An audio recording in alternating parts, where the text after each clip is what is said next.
Hi friends, Nicole Vincent here. Today we are checking out this olive oil. This was sent to me as a gift to check out and share with you, and I'm super excited. I just want to show you guys, this is how it came. It comes in a beautiful bag that is reusable, and let's open up the box.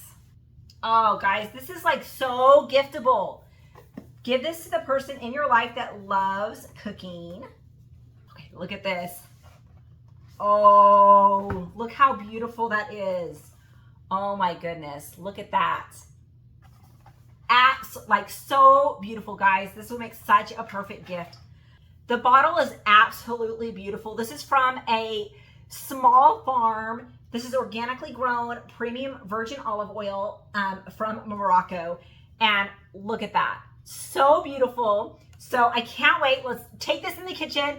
So a few things that make this olive oil so special. First off, it's won over 14 international awards. It is grown in a farm in Morocco, and over 400 harvesters gather the olives, and within 3 to 4 hours, it is cold pressed. And so you're gonna have really nice quality, amazing scent profile, and high polyphenols and low acidity, which makes for absolutely amazing olive oil.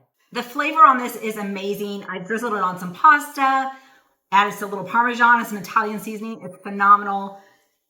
Great for dipping bread. However you would use olive oil, this is tastes amazing. So good, so fresh, and it is absolutely beautiful. So you can easily leave this on your counter as a decorative item. Great for a gift. And I hope you enjoyed this olive oil as much as I do.